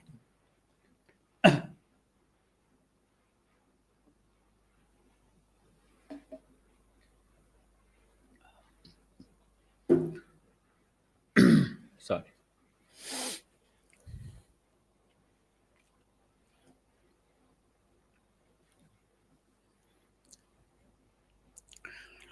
अदुना हौजिक से याम सिंगना हाइरगदी अखोइगी मियोइबगी अखोइगी वाहनथोक लेना पुंसी अमा हिंसी हाइरगदी अखोइना चतोरिबा हाइबा मयाम से चतोरिबा लंबी से करिनो एना सिमतंगदी मयाम दा ई मेसेज होइना ई मयाम को डिस्कस तौजनिंगे आइगे ओपिनियन निको ꯑꯩꯉꯣꯟꯗ ꯑꯩꯒꯤ ꯄꯨꯟꯁꯤꯗ ꯑꯍꯦꯟꯕ ꯄꯥꯋꯔ ꯑꯃ ꯂꯥꯛꯑꯒꯗꯤ ꯁꯤ ꯄꯥꯋꯔꯁꯦ ꯀꯔꯤꯅꯣ ꯑꯩꯉꯣꯟꯗ ꯀꯥꯟꯅꯕ꯭ꯔꯥ ꯀꯥꯟꯅꯗꯕ꯭ꯔꯥ ꯁꯤ ꯍꯥꯟꯅ ꯈꯪꯕ ꯑꯃ ꯊꯣꯛꯏ ꯋꯥꯍꯪꯁꯦ ꯍꯪꯕ ꯑꯃ ꯊꯣꯛꯏ ꯑꯗꯣ ꯁꯤ ꯑꯟꯗꯔꯁꯇꯦꯟ ꯍꯥꯟꯅ ꯇꯧꯕꯩ ꯗꯔꯀꯥꯔ ꯇꯥꯏ ꯁꯣ ꯑꯟꯗꯔꯁꯇꯦꯟ ꯇꯧꯔ ꯃꯇꯨꯡꯗ ꯁꯤꯒꯤ ꯄꯣꯠꯁꯦ ꯀꯃꯥꯏꯅ ꯇꯧꯔꯒꯗꯤ ꯍꯦꯟꯅ ꯀꯥꯟꯅꯅꯤ ꯍꯥꯏꯕꯁꯦ ꯁꯤꯒꯤ ꯋꯥꯍꯪꯁꯦ ꯏꯁꯥꯗ ꯍꯪꯕꯒꯤ ꯌꯥꯝ ꯗꯔꯀꯥꯔ ꯇꯥꯏ ꯑꯗꯣ ꯑꯩꯉꯣꯟꯗ ꯀꯩ ꯍꯥꯏꯇꯥꯔꯦ ꯑꯩꯈꯣꯏꯁꯦ ꯏꯆꯥ ꯅꯨꯡꯁꯤ ꯅꯠꯇ꯭ꯔꯒ ꯑꯩꯅ ꯅꯨꯡꯁꯤꯕ ꯃꯤꯗꯨꯗ ꯑꯩ ꯑꯉꯝꯕ ꯄꯤꯅꯕ ꯍꯣꯠꯅꯩ ꯃꯉꯣꯟꯗ ꯐꯪꯍꯟꯅꯕ ꯍꯣꯠꯅꯩ ꯃꯉꯣꯟꯗ ꯑꯗꯨꯝ ꯑꯣꯐꯔ ꯇꯧꯔꯒ ꯃꯥꯏ ꯄꯨꯟꯁꯤꯗ ꯄ꯭ꯔꯣꯚꯥꯏꯗ ꯇꯧꯔꯒ ꯅꯨꯡꯉꯥꯏꯕ ꯐꯥꯎꯏꯀꯣ ꯑꯗꯨꯕꯨ ꯑꯩꯅ ꯍꯥꯏꯖꯅꯤꯡꯉꯤꯁꯦ ꯃꯥꯏ ꯄꯨꯟꯁꯤꯗ ꯑꯩꯅ ꯄꯤꯔꯤꯕ ꯑꯣꯐꯔꯁꯦ ꯄꯤꯔꯤꯕ ꯑꯩꯅ ꯅꯨꯡꯉꯥꯏꯕꯁꯦ ꯅꯠꯇ꯭ꯔꯒ ꯄꯤꯔꯤꯕ ꯄꯣꯠꯁꯦ ꯁꯤꯅ ꯃꯉꯣꯟꯗ ꯇꯁꯦꯡꯅ ꯑꯐꯕ ꯑꯣꯏꯍꯜꯂꯤꯕ꯭ꯔꯥ ꯅꯠꯇ꯭ꯔꯒ ꯐꯠꯇꯕ ꯑꯃ ꯑꯣꯏꯍꯜꯂꯤꯕ꯭ꯔꯥ ꯍꯥꯏꯕꯁꯦ ꯑꯩꯈꯣꯏ ꯍꯪꯖꯕꯒꯤ ꯌꯥꯝꯅ ꯇꯉꯥꯏ ꯐꯗꯦꯅ ꯈꯜꯂꯤ ꯑꯗꯨꯒ ꯑꯩꯈꯣꯏꯒꯤ ꯃꯇꯥꯡꯁꯤꯗ ꯑꯣꯏꯔꯤꯕ ꯁꯤꯅꯥꯔꯤꯑꯣꯁ ꯃꯌꯥꯝꯁꯤꯗ ꯑꯩꯈꯣꯏ ꯉꯁꯤꯒꯤ ꯌꯪꯁꯇꯥꯔꯁ ꯉꯁꯤꯒꯤ ꯅꯍꯥꯔꯣꯟꯁꯤꯡ ꯀꯣ ꯑꯩꯈꯣꯏ ꯉꯁꯤꯒꯤ ꯌꯨꯠ ꯅꯠꯇ꯭ꯔꯒ ꯇꯨꯡꯗ ꯂꯥꯛꯀꯗꯧꯕ ꯌꯨꯠ ꯅꯠꯇ꯭ꯔꯒ ꯉꯁꯤꯒꯤ ꯃꯤꯗꯜ ꯑꯦꯖꯇ ꯂꯩꯔꯤꯕ ꯃꯤꯑꯣꯏ ꯃꯌꯥꯝ ꯅꯠꯇ꯭ꯔꯒ ꯃꯤꯗ ꯀꯦꯔꯤꯌꯔꯗ ꯂꯩꯔꯤꯕ ꯃꯤꯑꯣꯏ ꯃꯌꯥꯝ ꯕꯤꯖꯤꯅꯦꯁ ꯇꯧꯔꯤꯕ ꯃꯤꯑꯣꯏ ꯃꯌꯥꯝ ꯑꯩꯅ ꯑꯗꯨꯝ ꯑꯩꯒꯤ ꯑꯣꯄꯤꯅꯤꯌꯟꯅꯤꯀꯣ ꯑꯩꯅ ꯍꯥꯏꯔꯤ ꯄꯨꯝꯅꯃꯛꯁꯤꯅ ꯃꯌꯥꯝ ꯄꯨꯝꯅꯃꯛ ꯌꯥꯕꯤꯌꯨ ꯍꯥꯏꯕꯁꯨ ꯑꯩ ꯍꯥꯏꯖꯔꯣꯏ ꯑꯩꯒꯤ ꯑꯣꯄꯤꯅꯤꯌꯟ ꯑꯩꯅ ꯈꯪꯖꯔꯛꯄ ꯑꯩꯒꯤ ꯑꯦꯛꯁꯄꯤꯔꯤꯌꯦꯟꯁ ꯃꯌꯥꯝꯗꯒꯤ ꯑꯩꯅ ꯍꯥꯏꯖꯧ ꯍꯥꯏꯔꯒꯗꯤ ꯀꯅꯥꯒꯨꯝꯕ ꯑꯃꯅ ꯑꯩꯈꯣꯏ ꯍꯧꯖꯤꯛ ꯍꯥꯏꯔꯤꯕꯀꯣ ꯖꯣꯕ ꯇꯧꯕꯁꯤꯅ ꯐꯕ꯭ꯔꯥ ꯅꯠꯇ꯭ꯔꯒ ꯕꯤꯖꯤꯅꯦꯁ ꯇꯧꯕꯁꯤꯅ ꯐꯕ꯭ꯔꯥ ꯀꯣ ꯁꯤ ꯋꯥꯍꯪꯁꯦ ꯃꯌꯥꯝ ꯂꯥꯛꯑꯦ ꯑꯩꯉꯣꯟꯗ ꯍꯧꯈꯤꯕ ꯅꯨꯃꯤꯠ ꯈꯔꯅꯤꯁꯤꯗ ꯑꯩꯈꯣꯏꯁꯦ ꯄꯨꯟꯁꯤ ꯋꯥꯍꯟꯊꯣꯛ ꯂꯩꯕ ꯄꯨꯟꯁꯤ ꯑꯃ ꯁꯦꯝꯒꯠꯁꯤ ꯍꯥꯏꯔꯒꯗꯤ ꯋꯥꯍꯟꯊꯣꯛ ꯂꯩꯅ ꯁꯛꯁꯦꯁꯐꯨꯜ ꯑꯣꯏꯕ ꯃꯤꯅꯤꯡꯐꯨꯜ ꯑꯣꯏꯕ ꯁꯛꯁꯦꯁ ꯑꯦꯆꯤꯞ ꯇꯧꯕ ꯑꯗꯨꯒꯨꯝꯕ ꯄꯨꯟꯁꯤ ꯑꯃ ꯁꯦꯝꯒꯠꯁꯤ ꯍꯥꯏꯔꯒꯗꯤ ꯑꯩꯈꯣꯏꯁꯦ ꯖꯣꯕ ꯇꯧꯕꯅ ꯐꯕ꯭ꯔꯥ ꯅꯠꯇ꯭ꯔꯒ ꯕꯤꯖꯤꯅꯦꯁ ꯇꯧꯕꯅ ꯐꯕ꯭ꯔꯥ ꯑꯗꯩꯗꯤ ꯑꯃꯨꯛ ꯂꯥꯛꯏꯁꯦ ꯖꯣꯕꯁꯦ ꯒꯣꯔꯃꯦꯟꯒꯤ ꯖꯣꯕꯅ ꯐꯕ꯭ꯔꯥ ꯅꯠꯇ꯭ꯔꯒ ꯄ꯭ꯔꯥꯏꯚꯦꯠ ꯁꯦꯛꯇꯔꯒꯤ ꯖꯣꯕꯅ ꯐꯕ꯭ꯔꯥ $1 million ꯀ꯭ꯋꯦꯁꯟꯁ ꯉꯥꯛꯇꯅꯤꯀꯣ ꯁꯤꯒꯤ ꯀꯩ ꯍꯥꯏꯇꯥꯔꯦ ꯃꯈꯟ ꯃꯈꯟꯒꯤ ꯚ꯭ꯌꯨꯁ ꯃꯌꯥꯝ ꯑꯃ ꯃꯤꯑꯣꯏꯕ ꯀꯌꯥ ꯂꯩꯔꯝꯒꯅꯤ ꯀꯣ ꯑꯗꯣ ꯑꯩꯅ ꯑꯩꯒꯤ ꯑꯦꯛꯁꯄꯤꯔꯤꯌꯦꯟꯁꯁꯦ ꯂꯥꯛꯆꯔ ꯃꯇꯨꯡꯗ ꯑꯩꯅ ꯃꯌꯥꯝ ꯑꯃ ꯔꯤꯁꯔꯁ ꯃꯌꯥꯝ ꯇꯧꯔ ꯃꯇꯨꯡꯗꯀꯣ ꯑꯩꯒꯤ ꯄꯔꯁꯣꯅꯦꯜ ꯑꯣꯄꯤꯅꯤꯌꯟ ꯍꯥꯏꯔꯒꯗꯤ ꯃꯇꯥꯡꯁꯤꯗ ꯊꯃꯣꯏ ꯁꯦꯡꯅ ꯍꯥꯏꯔꯒꯗꯤ ꯍꯧꯖꯤꯛꯁꯦ ꯖꯣꯕ ꯇꯧꯕꯒꯤ ꯃꯇꯝ ꯅꯠꯇꯦ ꯍꯧꯖꯤꯛꯁꯦ ꯑꯩꯒꯤ ꯋꯥꯈꯜꯗꯗꯤ ꯍꯧꯖꯤꯛꯁꯦ ꯕꯤꯖꯤꯅꯦꯁ ꯇꯧꯕꯒꯤ ꯃꯇꯝꯅꯤ ꯑꯩ ꯊꯃꯣꯏꯗꯒꯤ ꯁ꯭ꯇ꯭ꯔꯦꯠ ꯍꯥꯏꯖꯕꯅꯤꯀꯣ ꯀꯅꯥꯒꯨꯝꯕꯒꯤ ꯑꯣꯄꯤꯅꯤꯌꯟꯒ ꯃꯥꯟꯅꯗ꯭ꯔꯒꯁꯨ ꯀꯩꯁꯨ ꯀꯥꯏꯗꯦ ꯃꯌꯥꯝꯒꯤ ꯑꯣꯄꯤꯅꯤꯌꯟꯒꯤꯁꯨ ꯑꯣꯄꯤꯅꯤꯌꯟ ꯑꯃ ꯐꯣꯔꯝ ꯇꯧꯕꯒꯤ ꯚꯦꯂꯤꯠ ꯑꯣꯏꯕ ꯔꯤꯖꯟ ꯂꯩꯔꯝꯅꯤ ꯕꯠ ꯑꯩꯒꯤ ꯏꯁꯥꯒꯤ ꯄꯨꯟꯁꯤꯗ ꯑꯩꯅ ꯐꯪꯅꯖꯔꯛꯄ ꯑꯦꯛꯁꯄꯤꯔꯤꯌꯦꯟꯁ ꯄ꯭ꯂꯁ ꯃꯇꯝꯒꯤ ꯂꯥꯛꯏꯕ ꯑꯍꯣꯡꯕ ꯄ꯭ꯂꯁ ꯑꯩꯅ ꯇꯧꯖꯔꯨꯕ ꯔꯤꯁꯔꯁ ꯑꯃꯁꯨꯡ ꯑꯦꯛꯁꯄꯔꯠ ꯃꯌꯥꯝꯗꯒꯤ ꯑꯩꯅ ꯋꯥꯔꯜ ꯋꯥꯏꯗ ꯍꯧꯖꯤꯛꯁꯦ ꯑꯦꯛꯁꯄꯔꯠ ꯃꯌꯥꯝꯒ ꯑꯩꯅ ꯏꯟꯇꯔꯦꯛꯁꯟ ꯇꯣꯏꯅ ꯇꯧꯖꯕ ꯁꯤꯗꯒꯤ ꯐꯪꯖꯔꯛꯄ ꯑꯩꯒꯤ ꯂꯔꯅꯤꯡ ꯅꯠꯇ꯭ꯔꯒ ꯑꯩꯒꯤ ꯑꯣꯄꯤꯅꯤꯌꯟ ꯍꯧꯖꯤꯛ ꯑꯩꯅ ꯈꯟꯖꯔꯤꯕ ꯑꯣꯄꯤꯅꯤꯌꯟꯁꯦ ꯀꯩꯅꯣ ꯍꯥꯏꯀꯥꯟꯗ ꯍꯧꯖꯤꯛꯁꯦ ꯖꯣꯕ ꯇꯧꯕꯒꯤ ꯏꯔꯥ ꯅꯠꯇꯦ ꯖꯣꯕ ꯇꯧꯕꯒꯤ ꯑꯦꯖ ꯅꯠꯇꯦ ꯕꯤꯖꯤꯅꯦꯁ ꯇꯧꯕꯒꯤ ꯑꯦꯖꯅꯤ ꯀꯅꯥꯒꯨꯝꯕ ꯑꯃꯅꯅꯦ ꯃꯣꯕꯥꯏꯜ ꯑꯃ ꯄꯥꯏꯔꯒ ꯃꯣꯕꯥꯏꯜꯁꯤꯗꯒꯤ ꯑꯗꯨꯝ ꯕꯤꯖꯤꯅꯦꯁ ꯇꯧꯔꯒ ꯃꯥꯁꯦ ꯀꯔꯣꯔꯄꯇꯤ ꯑꯗꯨꯝ ꯑꯣꯏꯕ ꯍꯧꯖꯤꯛꯀꯥꯟ ꯃꯌꯥꯝ ꯌꯥꯎꯔꯦꯕ ꯑꯉꯥꯡ ꯑꯃꯅꯁꯨ ꯑꯗꯨꯝ ꯀꯔꯣꯔꯄꯇꯤ ꯑꯣꯏꯌꯦꯕ ꯑꯩ ꯑꯦꯛꯖꯥꯝꯄꯜ ꯑꯃ ꯍꯥꯏꯖꯒꯦꯀꯣ ꯍꯧꯖꯤꯛꯁꯦ ꯀꯔꯝꯕ ꯀꯥꯟꯒꯤ ꯍꯥꯟꯅꯒꯤ ꯃꯇꯝꯗ ꯁꯣꯔꯤ ꯍꯥꯟꯅꯒꯤ ꯊꯥꯏꯅꯒꯤ ꯃꯇꯝꯗ ꯑꯩꯈꯣꯏꯗꯤ ꯉꯁꯤꯗꯒꯤꯅ ꯖꯦꯅꯦꯔꯦꯁꯟ 5-6 ꯃꯃꯥꯡꯒꯤ ꯃꯇꯝꯗ ꯀꯩꯗꯧꯒꯦ ꯍꯥꯏꯗ ꯃꯤꯑꯣꯏꯕ ꯑꯃꯅ ꯄꯨꯟꯁꯤꯗ ꯁꯛꯁꯦꯁ ꯑꯣꯏꯕ ꯃꯥꯏ ꯄꯥꯛꯄ ꯅꯨꯡꯉꯥꯏ ꯌꯥꯏꯐꯕ ꯃꯤꯑꯣꯏꯕ ꯑꯃ ꯑꯣꯏꯒꯦ ꯍꯥꯏꯇꯥꯔꯒꯗꯤ ꯃꯇꯝꯗꯨꯗ ꯅꯨꯡꯉꯥꯏ ꯌꯥꯏꯐꯕ ꯍꯥꯏꯇꯥꯔꯒꯗꯤ ꯁꯦꯟ ꯄꯥꯏꯕ ꯂꯧ ꯌꯥꯝ ꯆꯥꯕꯗꯨꯅ ꯅꯨꯡꯉꯥꯏ ꯌꯥꯏꯐꯕꯅꯦꯕ ꯃꯔꯝꯗꯤ ꯁꯔꯚꯥꯏꯚꯦꯜꯁꯦ ꯃꯇꯝꯗꯨꯗ ꯑꯩꯈꯣꯏ ꯃꯤꯑꯣꯏꯕ ꯍꯥꯏꯕ ꯖꯥꯇꯤꯁꯦ ꯃꯤꯑꯣꯏꯕ ꯍꯥꯏꯕ ꯀ꯭ꯔꯤꯌꯦꯆꯔꯁꯦ ꯁꯔꯚꯥꯏꯚꯦꯜꯗ ꯁ꯭ꯇ꯭ꯔꯒꯜ ꯇꯧꯔꯤꯕ ꯃꯇꯝꯅꯦꯕ ꯍꯥꯏꯔꯤꯕ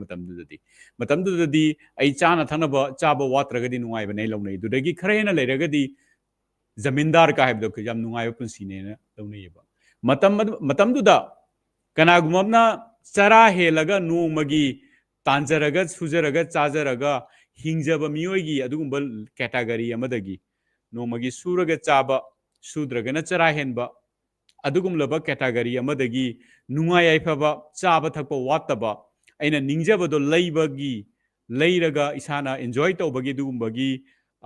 ꯁ꯭ꯇꯦꯇꯁ ꯂꯩꯖꯔꯕ ꯑꯗꯨꯒꯨꯝꯕꯒꯤ ꯁꯦꯜ ꯊꯨꯝ ꯄꯥꯏꯖꯔꯕ ꯅꯨꯡꯉꯥꯏꯕ ꯐꯤꯕꯝꯗ ꯂꯩꯔꯕ ꯑꯗꯨꯒꯨꯝꯕ ꯂꯦꯚꯦꯜꯗꯨꯗ ꯂꯥꯛꯄꯗ ꯆꯔꯥ ꯍꯦꯜꯂꯝꯕꯗꯒꯤ ꯁꯝꯍꯥꯎ ꯁꯔꯚꯥꯏꯚꯦꯜꯗ ꯂꯩꯕꯗꯒꯤ ꯑꯋꯥꯠ ꯑꯄꯥ ꯂꯩꯇꯕ ꯄꯨꯟꯁꯤ ꯑꯃꯗ ꯂꯥꯛꯄꯁꯦ ꯖꯦꯅꯦꯔꯦꯁꯟ ꯑꯃꯗ ꯉꯝꯗꯕ ꯌꯥꯎꯋꯦꯕ ꯖꯦꯅꯦꯔꯦꯁꯟ 2-3 ꯆꯪꯕ ꯌꯥꯎꯋꯦꯕ ꯑꯗꯨꯕꯨ ꯉꯁꯤ ꯑꯩꯈꯣꯏꯅ ꯍꯤꯡꯉꯤꯕ ꯄꯨꯟꯁꯤꯁꯦ ꯑꯩ ꯍꯥꯏꯖꯔꯒꯦꯀꯣ ꯑꯩꯅ ꯅꯍꯥꯟ ꯑꯩꯒꯤ ꯂꯥꯏꯚ ꯁꯦꯁꯟ ꯃꯆꯥ ꯑꯃ ꯇꯧꯖꯈꯤ NVIDIAꯒꯤ ꯃꯇꯥꯡꯗ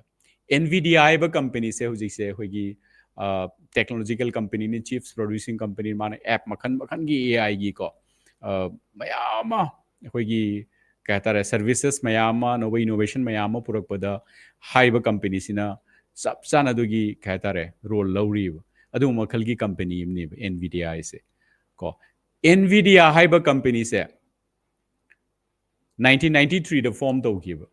1993 ꯗ ꯐꯣꯔꯝ ꯇꯧꯈꯤ ꯑꯗꯨꯒꯤ ꯃꯇꯨꯡꯗ 2010 ꯐꯥꯎꯁꯦ ꯃꯥꯁꯦ ꯌꯥꯝ ꯀꯟꯅ ꯀꯩꯁꯨ ꯌꯥꯝ ꯆꯥꯎꯕ ꯃꯈꯜꯒꯤ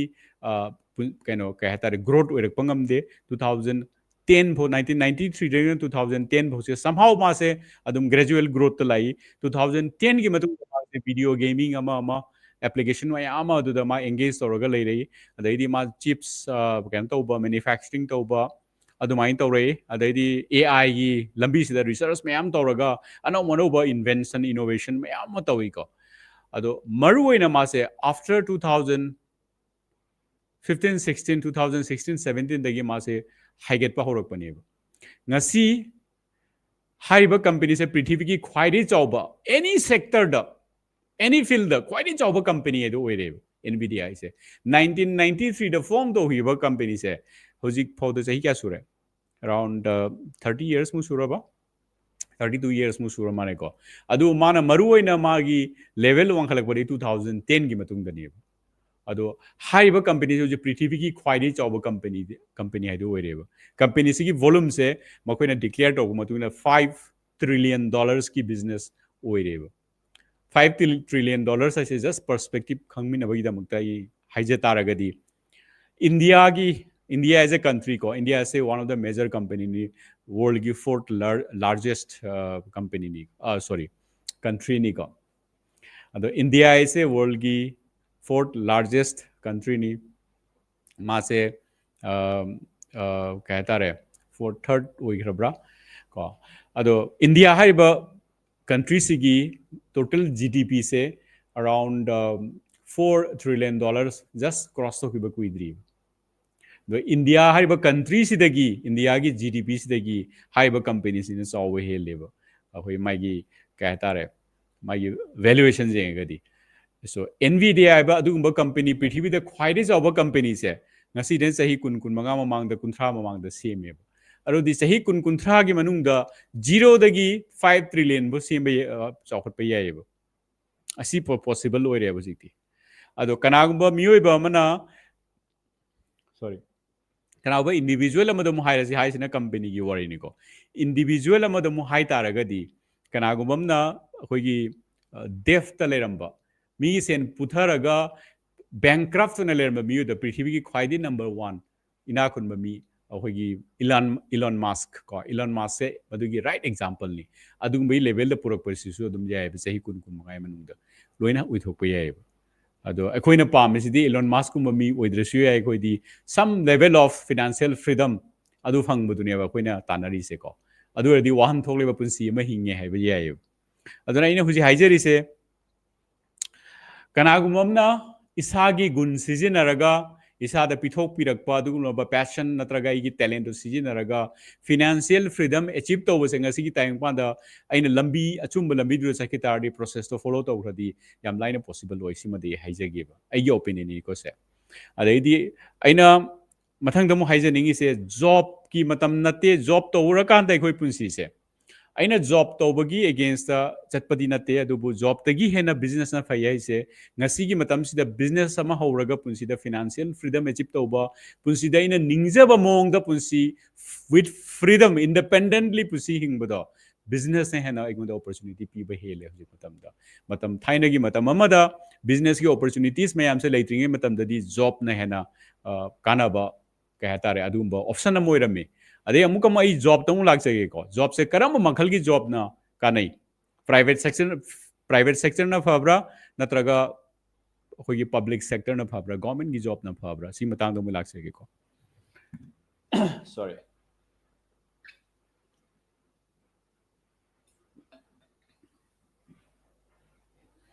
अगी वखल ददी हौजिक से अमुक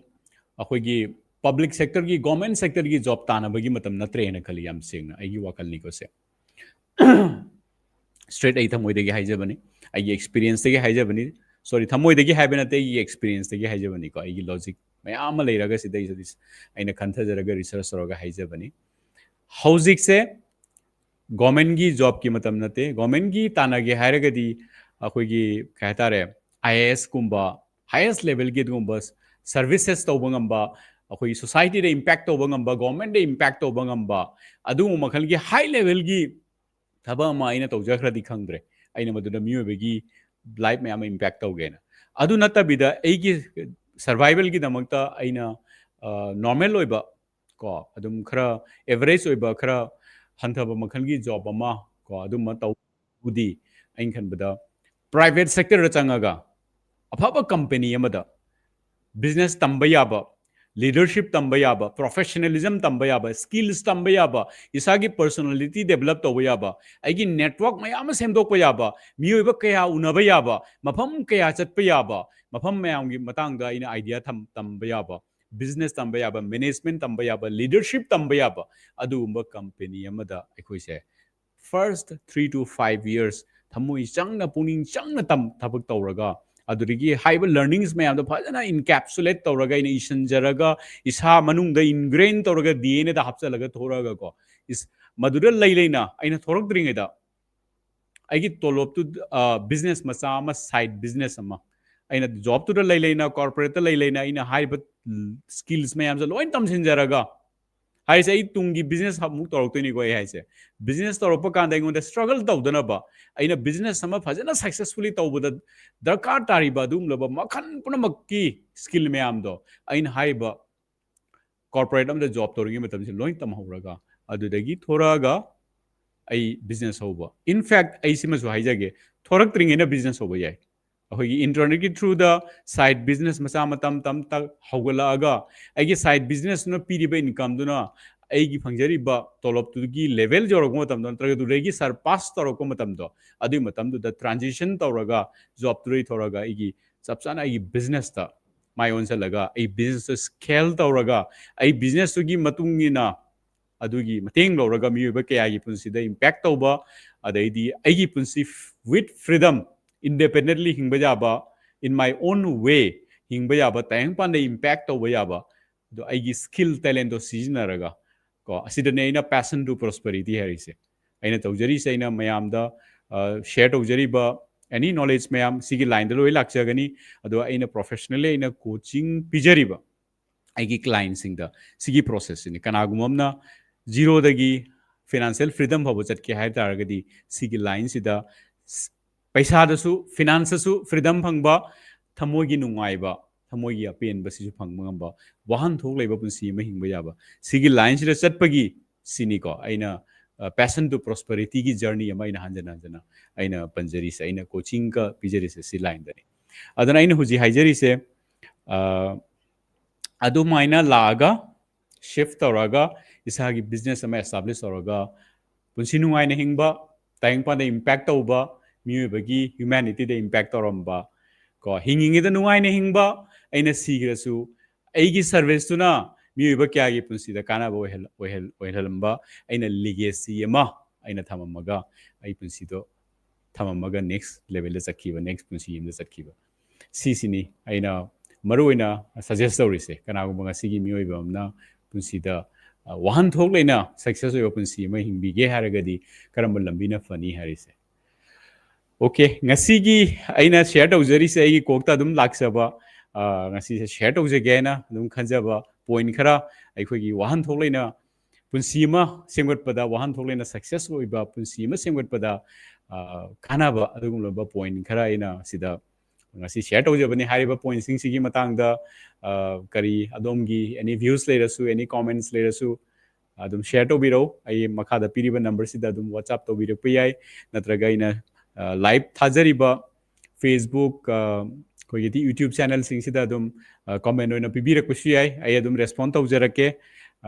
नुसी नुसीबा रेस्पॉन्ड मयाम लाई एंगोंदा सजेशन मयाम सु पिरै फीडबैक आइगी कानागदबो फीडबैक मयाम सु पिबिरै को आइगी लोइसलकपदैना हाइजनिंगी से आइगी मिशन से आइगी पर्पस से तैगी सुनते मयामगी मतेंगना आइगी खंगजरकपा आइगी research नत्रगा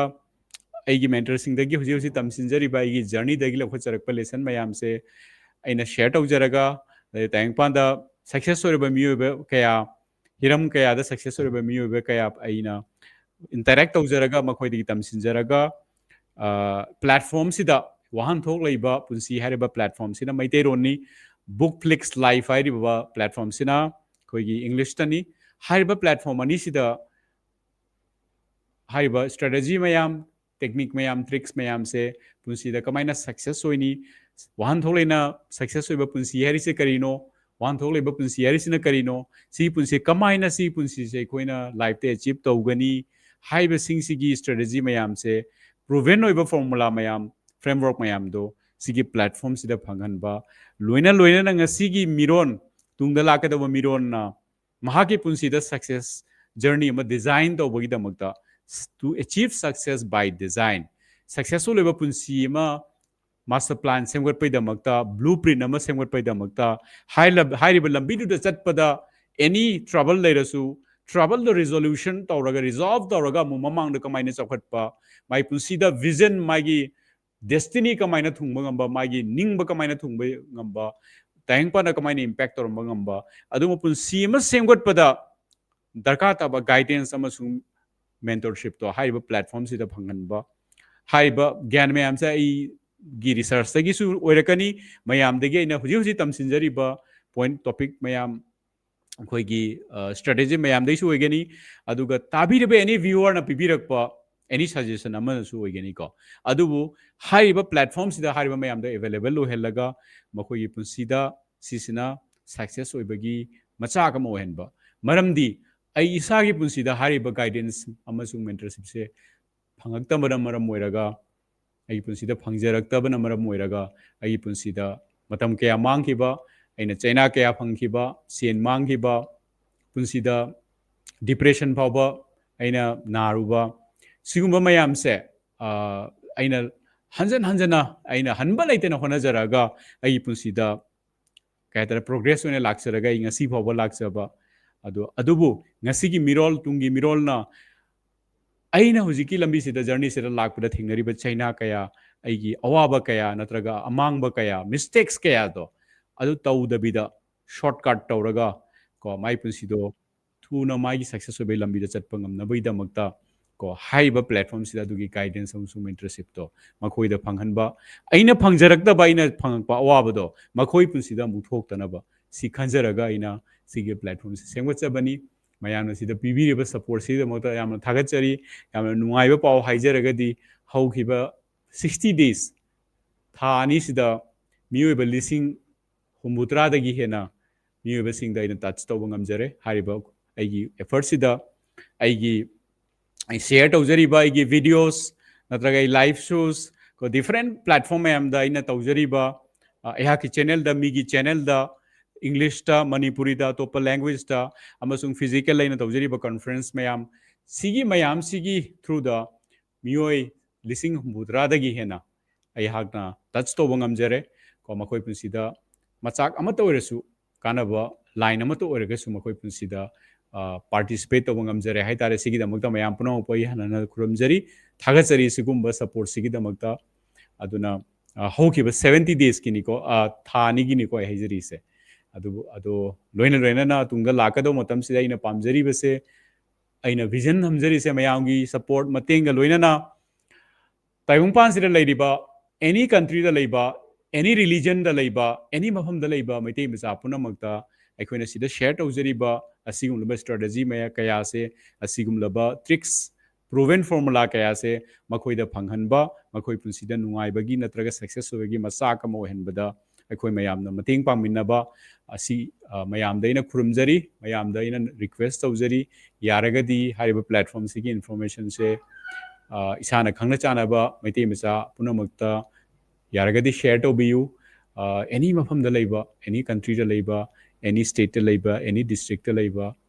maitei macha sing da share tawbiyu masi matang ai mayamdagi mating nijari ko mayamda mating pangba ngamnabai damakta sigi mating se mayamdagi ina nijari loina hayeng evening 8:30 da khoi gi Wahanthok Leba Punsi gi episode number 5 hayeng evening da pangthok chagani khoi gi punsi gi success hoibagi master plan sembagi huji in process sa leijari sigi process se kehtare mayam miss to biganu isagi master plan matang sida sembi ho siga chana ba yenga sai master plan punsi gi blueprint ama sengot pagi high activity do pangthok pi hosi any asida confusion leirasu share to biro aduga ngasi evening pung taret tarak pagi duai da ꯑꯩꯍꯥꯛꯀꯤ interview ꯑꯃ ꯑꯩꯈꯣꯏꯒꯤ podcast ꯑꯃꯗ live ꯁꯣ ꯑꯃꯗ ꯑꯩꯉꯣꯟꯗ invite ꯇꯧꯕꯤꯔꯛꯏ mister ꯅꯤꯂꯤꯝ ꯁꯣꯅꯋꯥꯜ ꯍꯥꯏꯕ ꯑꯩꯈꯣꯏꯒꯤ ꯃꯤꯑꯣꯏ ꯑꯃꯅ ꯅꯤꯂꯤꯝ ꯁꯣꯅꯋꯥꯜ ꯍꯥꯏꯕ ꯃꯤꯑꯣꯏ ꯑꯃꯅ ꯃꯥꯁꯨ ꯌꯥꯝꯅ ꯏꯟꯁꯄꯥꯏꯔꯤꯡ ꯑꯣꯏꯕ ꯑꯩꯈꯣꯏꯒꯤ ꯕ꯭ꯔꯥꯟ ꯏꯃꯦꯖ ꯀꯣꯆ ꯑꯃꯅꯤ ꯃꯍꯥꯛꯅ ꯑꯩꯕꯨ ꯏꯟꯚꯥꯏꯠ ꯇꯧꯕꯤꯔꯛꯏ ꯌꯥꯔꯒꯗꯤ ꯄꯨꯡ 7 ꯇꯥꯕꯗ ꯍꯥꯏꯔꯤꯕ ꯂꯥꯏꯚꯇ ꯁꯣ ꯇꯧꯕꯤꯌꯨ ꯅꯤꯂꯤꯝ ꯁꯣꯅꯋꯥꯜ NILIM ꯅꯤꯂꯤꯝ Sonowal SONWAL Nilim Sonowal hariba mahaki Facebook internet YouTube LinkedIn punamakta hariba live show asi pangbigani ngasi pung 7 taba matamda masi haijaraga mayamdagi ngasigi oina kainaba yathang nijari thank you so much bye bye